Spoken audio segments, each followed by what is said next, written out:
Hola, ¿qué tal? Les habla Flor Monserrat Rodríguez Vázquez de la Universidad Autónoma de Guerrero.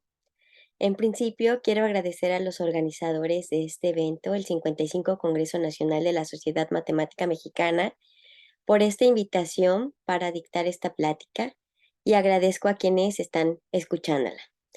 Bueno, yo les voy a hablar de una investigación que tiene que ver con el desarrollo histórico para encontrar raíces de ecuaciones. Entonces, en un primer momento les voy a hablar de la disciplina en la cual desenvuelvo este tipo de investigaciones, desarrollo este tipo de investigaciones y después les voy a contar un poco de esta perspectiva histórica en mi vida.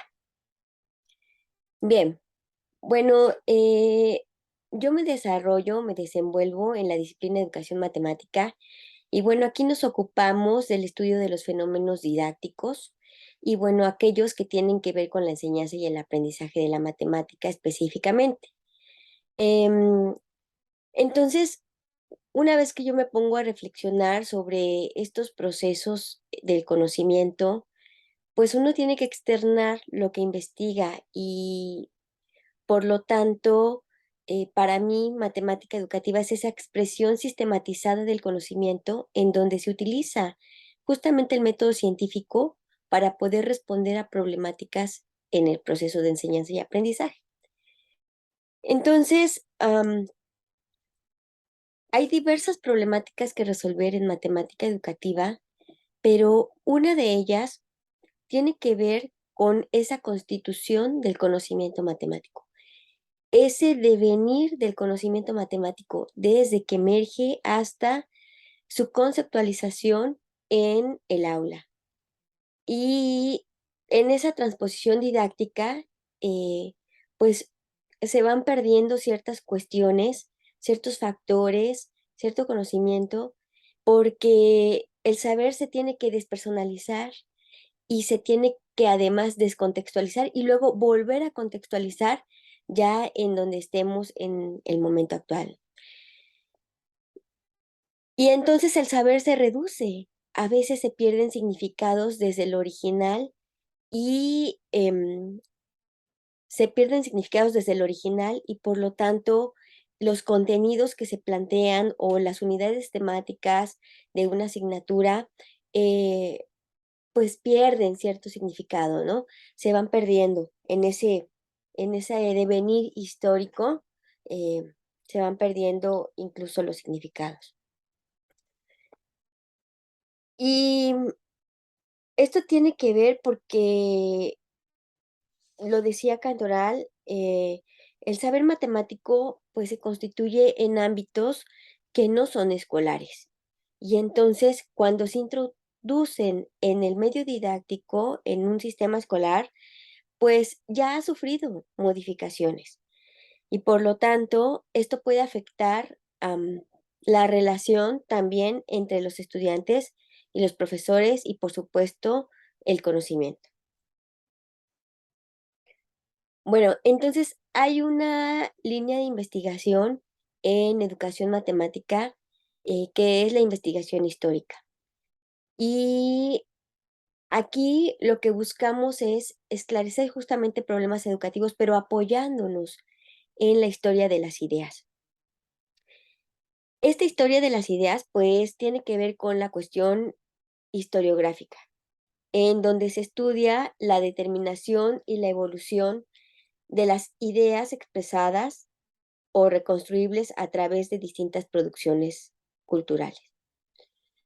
Em, con la historia de las ideas, además, se pretende el estudio exhaustivo de las ideas, de los complejos de las ideas persistentes a lo largo de la historia y además lo que se intenta es elaborar una síntesis histórica que incluso considera creencias que ya son dadas por hecho, que además son generales y también pueden ser endémicas y que pasan desapercibidas.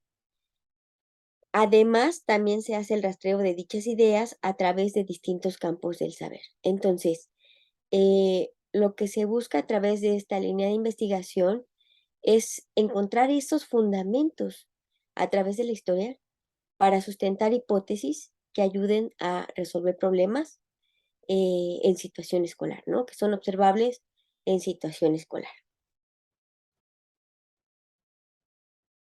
Entonces, este contenido histórico nos puede servir para diversas cosas, ¿no? Entre ellas, por ejemplo, poder organizar el material curricular, eh, no solo darle un orden secuencial a los temas, ¿no? Sino también a los problemas. Además, nos puede ayudar, digamos que desde una perspectiva docente, para tener instrucciones discursivas, usar instrucciones discursivas, así como usar técnicas de motivación en ese discurso, en nuestro discurso. Además, nos permite tener un cierto conocimiento de recursos visuales, de diagramas, de ilustraciones, cosas que no se utilizan en el medio escolar, pero nos dan idea de lo que podemos usar para ayudar en la comprensión de conceptos de los estudiantes. Y también nos proporciona tácticas de ayuda para clarificar un concepto matemático. Entonces, este contenido histórico pues nos informa sobre el desarrollo del conocimiento matemático y también sobre su desarrollo en los procedimientos.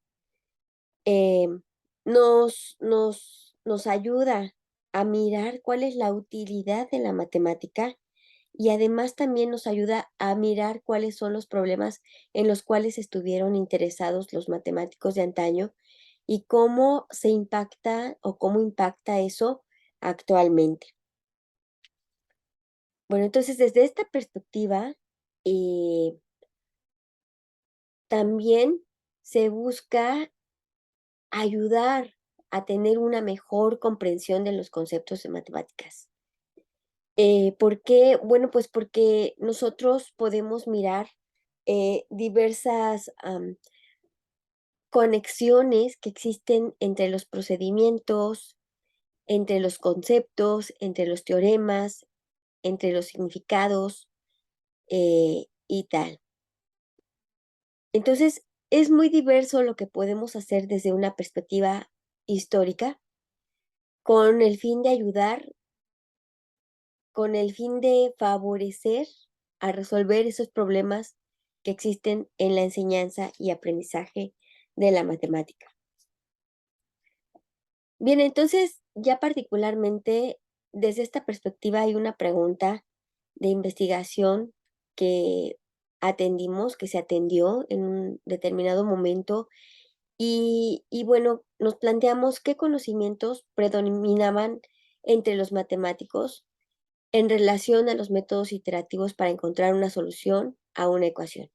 Bueno, aquí entre paréntesis pongo de ambos periodos, que ahora les voy a mencionar cuáles son esos periodos, eh, pero esta pregunta nace, digamos que, mm, nace desde una cuestión particular. Las ecuaciones las vemos desde primeros años de escolares y están presentes en todo el camino de enseñanza-aprendizaje, eh, en nivel preescolar, con ideas intuitivas, en nivel primaria, ya resolviendo algunas igualdades, algunas equivalencias, en nivel secundaria, en la formalización de lo que es una ecuación, en nivel bachillerato y en nivel universitario también. Entonces, digamos que es un tema que merece ser atendido porque nos presenta una línea de tiempo constante y es parte de la formación lógica en nuestro pensamiento, sin duda. Em, entonces, esta pregunta se atiende a partir del método histórico, el cual plantea 4 fases, que es la heurística, la crítica, la hermenéutica y la exposición.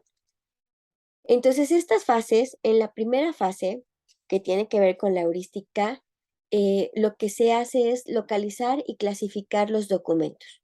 Entonces, porque la investigación histórica la hacemos a partir de documentos que pueden ser fuentes primarias o fuentes secundarias. En este caso, lo hicimos con fuentes primarias y también con fuentes secundarias, pero las fuentes secundarias en realidad nos ayudaron para decidir cuáles eran las fuentes primarias a investigar en relación a las ecuaciones.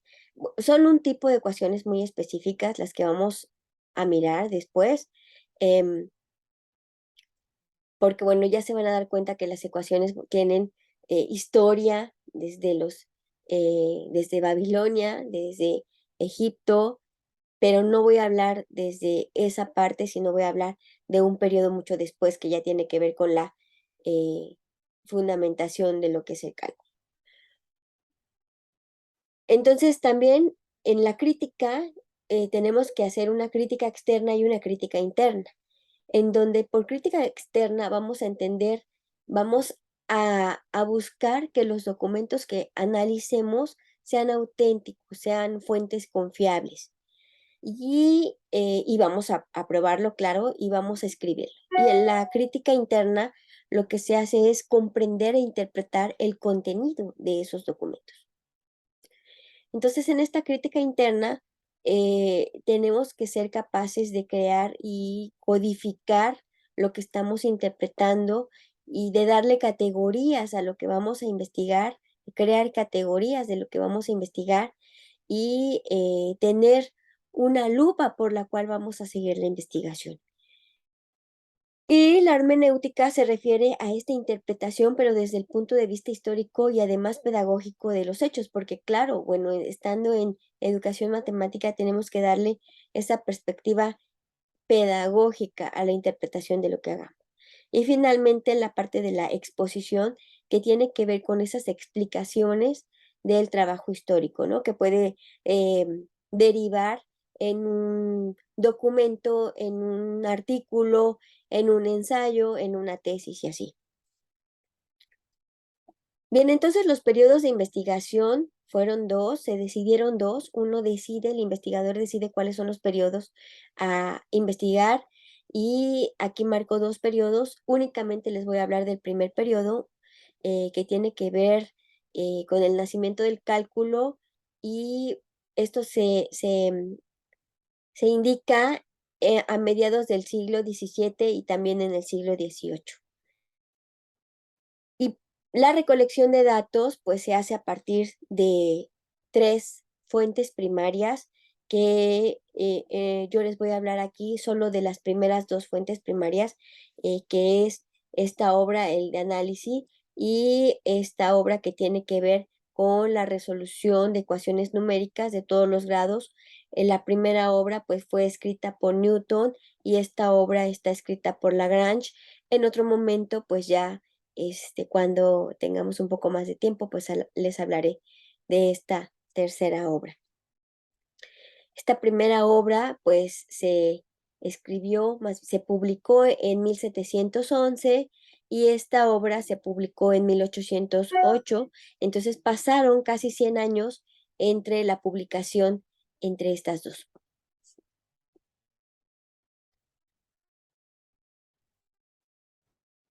Bien, entonces les decía, eh,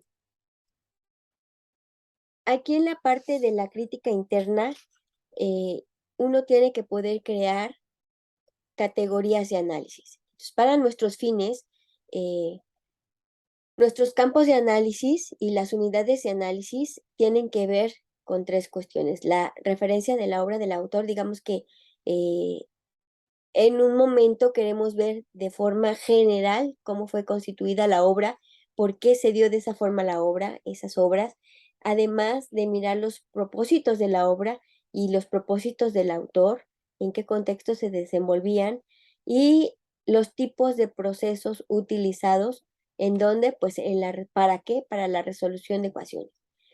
Entonces, digamos que nos interesó en las unidades de análisis mirar lo geométrico, lo algebraico y lo numérico, así como mirar los ejemplos de problemas, los tipos de expresiones utilizadas, los conceptos involucrados, si hubo gráficas empleadas, eh, qué conceptos estuvieron involucrados también en lo algebraico y también en lo numérico, y mirar además si hubo innovaciones introducidas por el material, eh, entre otras cosas. ¿Cuál fue la formación del autor? También fue importante. Y todo esto, todas estas unidades de análisis, pues se fueron viendo en este análisis de las obras. Entonces, esto se ve un poquito borroso porque, bueno, viene de un facsímil eh, del de análisis. Y aquí lo que quiero mostrarles en esta obra, Newton lo que hace fue mirar tres reglas, ¿no? Es importante decir que su base fueron tres reglas en la constitución del cálculo diferencial e integral. Y además también fueron tres aspectos fundamentales los que se miran en esta obra. En primer lugar, abordó el tema de la luz y de los colores. En segundo lugar, también estudió el tema de la gravedad y comprobó que los satélites y los planetas se mantienen unidos por esa fuerza que es la gravedad, que depende de la distancia y de las masas de los cuerpos que se atraen. Y entonces así pudo enunciar la ley de la gravitación universal, que se puede aplicar a todos los cuerpos en movimiento. Y también investigó aspectos importantes del cálculo, que entre ellos está la cuadratura, aspectos de los movimientos como por ejemplo la velocidad de un móvil y cantidades que cambiaban como si estuvieran influidas por un flujo que llamó aquí fluxiones, y trabajó además sobre series infinitas. Entonces, él mismo reconoce que en el año de 1665 y también en 1666 realizó diversos descubrimientos, y entre ellos menciona específicamente que halló el método de series aproximativas y la regla para deducir cualquier dignidad de cualquier binomio a tales series. Y con esto, pues se estaba refiriendo al teorema del binomio o de expansión a más b elevado a la c. Les comentaba en un principio, em, al principio de esta diapositiva, que son tres las reglas por las cuales él, él rige o el cálculo integral, que tiene que ver con la cuadratura de curvas simples, que tiene que ver con la cuadratura de curvas compuestas a partir de las simples y que tiene que ver con la cuadratura de otras que no entren en esa clasificación, en donde pues la cuadratura es la acción y el efecto de cuadrar una figura geométrica. ¿Qué quiere decir esto?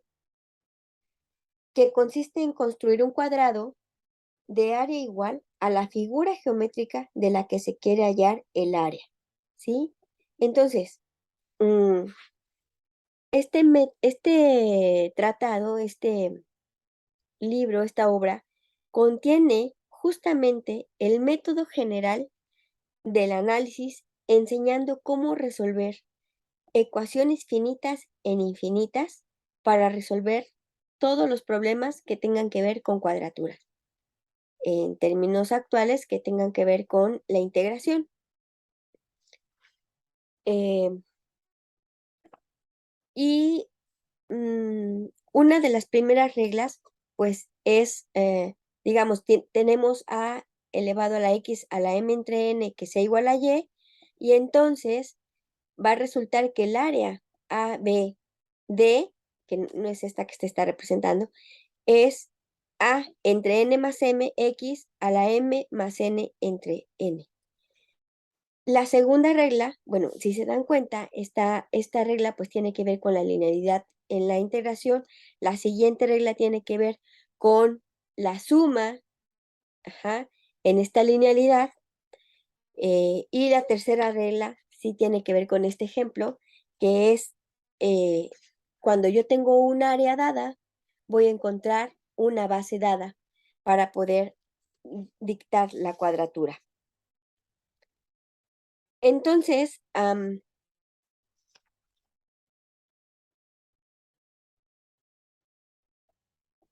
aquí lo que tiene es una representación, lo que él quiere encontrar es esta expresión, ¿sí? Esta expresión de esta curva y lo va a hacer determinando el, la longitud de este segmento que es AB y considerando el área A, B, D, C, ¿sí? Bueno, aquí le pone A, B, C, D, pero en términos, digamos, actuales.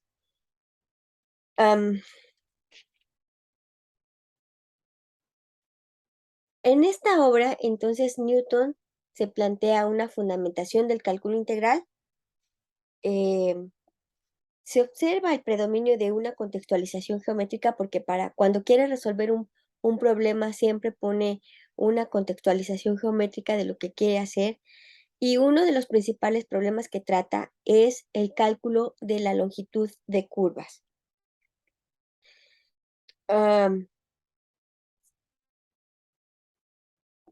Entonces, para resolver este problema, plantea diferentes soluciones.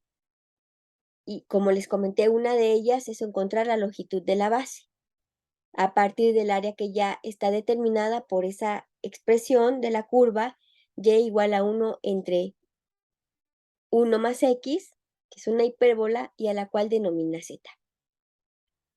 Y esta área está determinada por esta expresión que está aquí.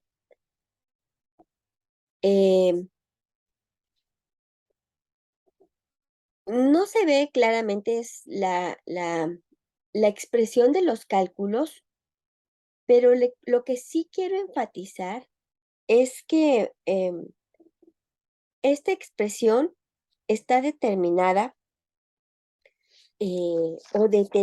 está determinada por la expresión logaritmo.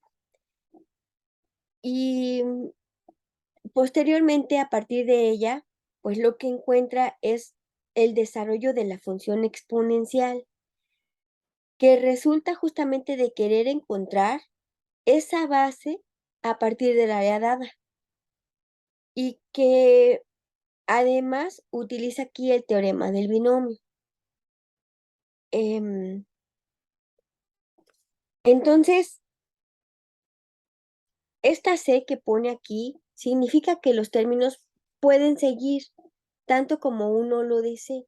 Lo que hace primero es dar una aproximación a la raíz de la expresión que va a cuadrar y va encontrando los términos sucesivamente, sustituyendo en la expresión que quiere cuadrar.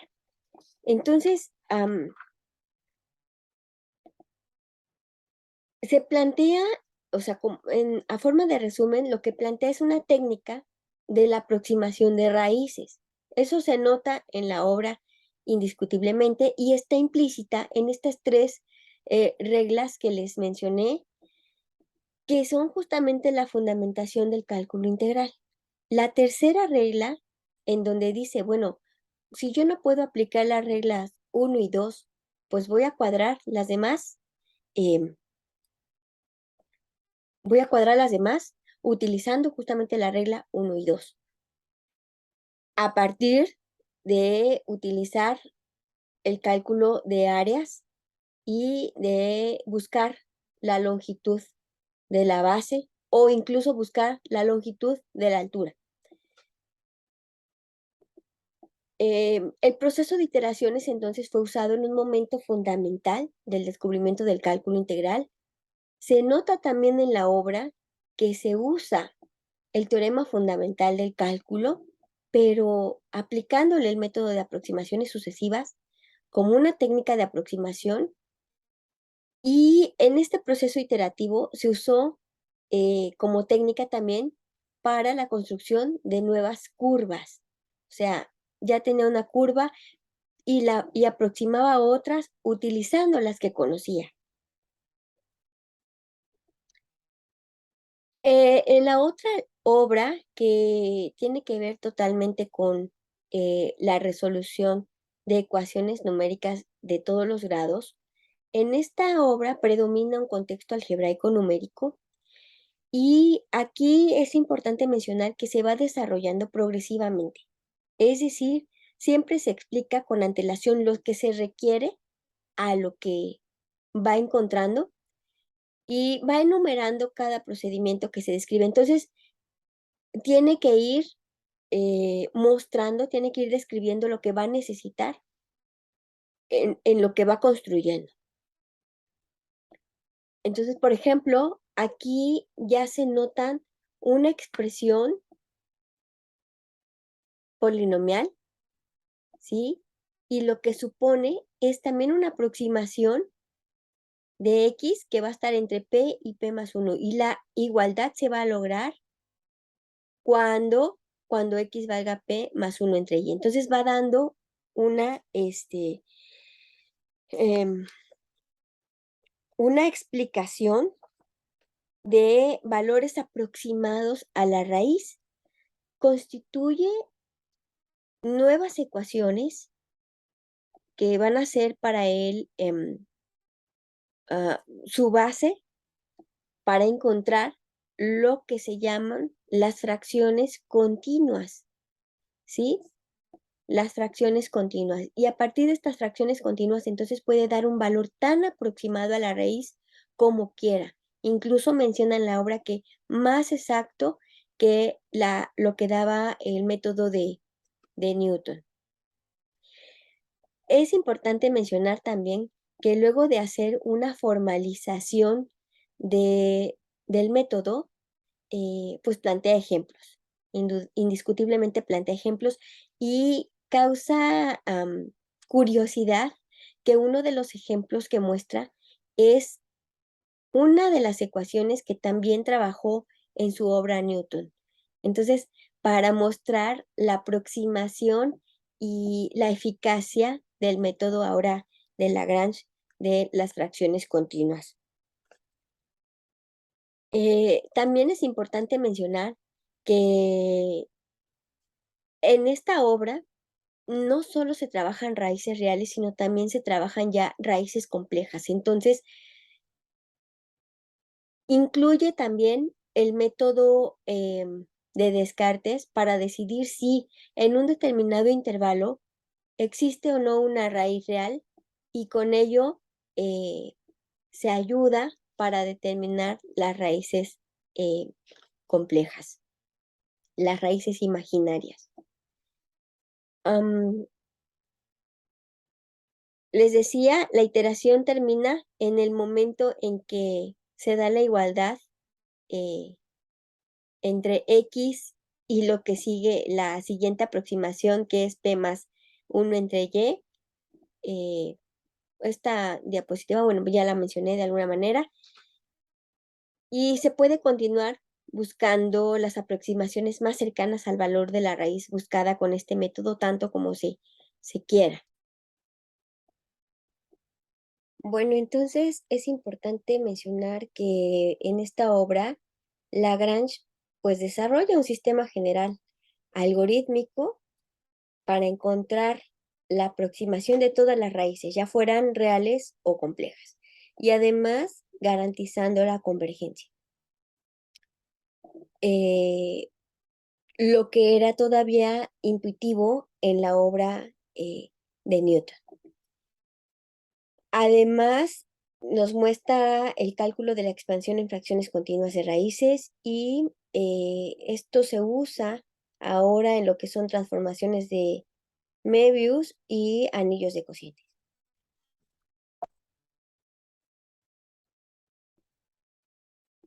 Finalmente, pues cabe mencionar que ya a partir de la obra de Newton lo que se hace es cohesionar esos métodos antiguos como el método de exhaustión y las aproximaciones sucesivas en el estudio de curvas, de sus tangentes y de su cuadratura.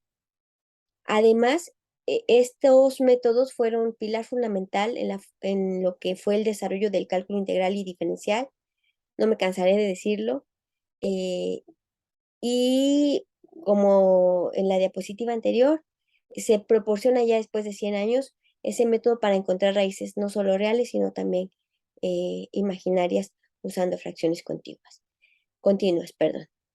Y finalmente, desde una postura docente, pues a partir de esta investigación histórica, a partir del uso de la investigación histórica, se permite vislumbrar diversas conexiones entre conceptos y hechos matemáticos, etcétera. Finalmente, bueno, aquí les pongo unas referencias bibliográficas y agradezco nuevamente el que estén viendo eh, esta plática. Para ampliar, pues nos vemos en el Congreso, en fechas del Congreso y para discutirlo. Hasta pronto.